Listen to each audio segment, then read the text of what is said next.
আজকের আয়োজক মণ্ডলী তথা এই তিনটিগ্রি অঞ্চলের যুব সমাজের উদ্যোগে আয়োজিত এই নকআউট 7 এর সাইড ফুটবল টুর্নামেন্টের প্রতিযোগিতার অংশগ্রহণকারী দর্শক মণ্ডলী, ক্রীড়াপ্রেমী জনসাধারণ, মুরব্বী সমাজ, যুব সমাজ, বিশেষ করে এখানে উপস্থিত হয়ে আমি একটা বস্তু উপলব্ধি করতে পেরেছি যে এই অঞ্চলের মানুষ খেলাধুলায় যেভাবে মন দিয়েছেন। আমি আরো একটি খেলায় অংশগ্রহণ করেছি কিছুদিন পূর্বে।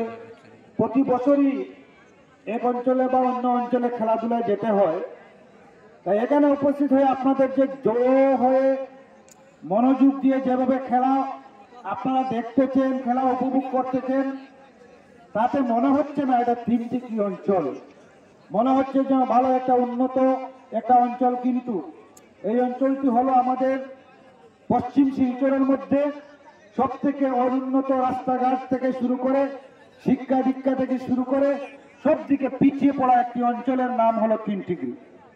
এই অঞ্চলে যে আপনারা যুব সমাজ উদ্যোগ নিয়ে এমন একটা খেলার আয়োজন করেছেন এবং দর্শকদের মনোরঞ্জন দেওয়ার ব্যবস্থা করেছেন, তার জন্য আমি আমার পক্ষ থেকে আপনাদেরকে ধন্যবাদ জ্ঞাপন করছি।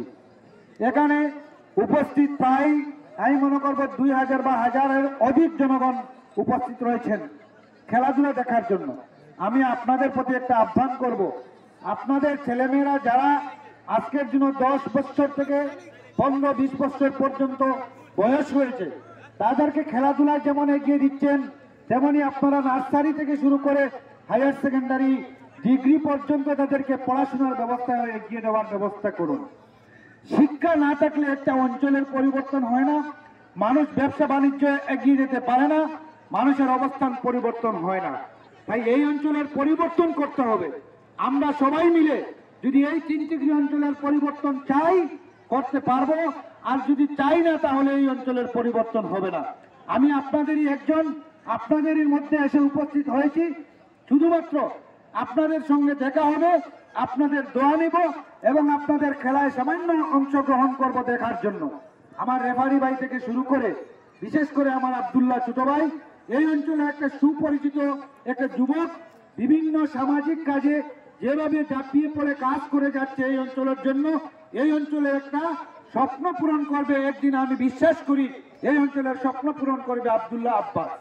তাই আমি আব্দুল্লাহ আব্বাসকে বেশি বাড়িয়ে কথা বলছি না, যেভাবে প্রতিটি কাজে সমাজকে এগিয়ে নেওয়ার প্রয়াস চালিয়ে যাচ্ছে, এই আব্দুল্লাহ আব্বাসের মতো আরো 10টা ছেলে যদি আপনাদের তিনটিগ্রি অঞ্চলে যদি জন্ম দিতে পারেন, তাহলে তিনটিগ্রি অঞ্চলের পরিবর্তন হয়ে যাবে।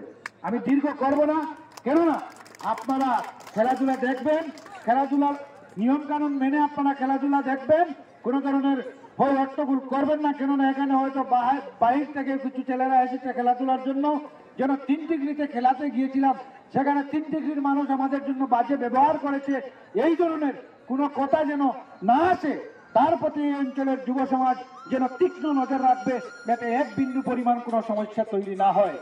আমি আপনাদের কথা উদ্দেশ্যে বলছি, খেলাধুলা এই সিজনে আসলে আপনারা করেন, কিন্তু আপনারা কোনো ক্লাব, কোনো খেলাধুলার যে বিভাগীয় যে সমস্যা যে যেগুলো পাওয়ার বিষয় রয়েছে সেই দিকে আপনারা যান না। আমি আব্দুল্লাহকে অনুরোধ করব, এই অঞ্চলের যুবকদেরকে নিয়ে আপনারা একটা ক্লাবের ব্যবস্থা করুন।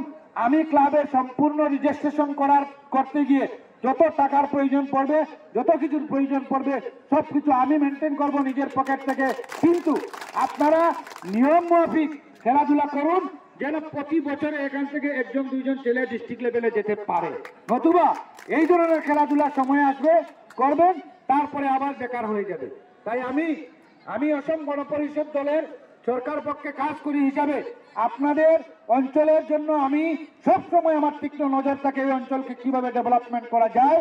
তাই আমি আপনাদের পাশে ছিলাম, পাশে আছি, ভবিষ্যতেও আপনাদের পাশে থাকবো, কেউ আমাকে সরাতে পারবে না, এই কথা বলছি।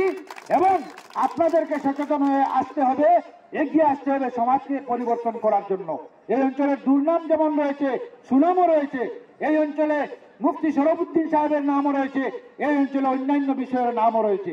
যেহেতু মুফতি শরফুদ্দিন সাহেব, মুফতি মাস্টার তাজির মাস্টার সাহেব, এই ধরনের মানুষের যেভাবে নাম সেই নামগুলোকে যেন এগিয়ে নিয়ে যেতে হবে, অন্য নামকে মুছে ফেলতে হবে এই অঞ্চল থেকে। এই অনুরোধ করে আমি আপনাদের এই অঞ্চলে উপস্থিত হয়ে আপনাদের সবাইকে দেখে অনেক আনন্দ লাভ করেছি এবং আপনাদের দীর্ঘায়ু কামনা করি, উজ্জ্বল ভবিষ্যৎ কামনা করি এবং এই খেলার আয়োজক মণ্ডলীকে আমার অন্তরের অন্তঃস্থল থেকে ধন্যবাদ জানিয়ে আমি আমার সংক্ষিপ্ত বক্তব্য এখানে শেষ করলাম। জয় হিন্দ।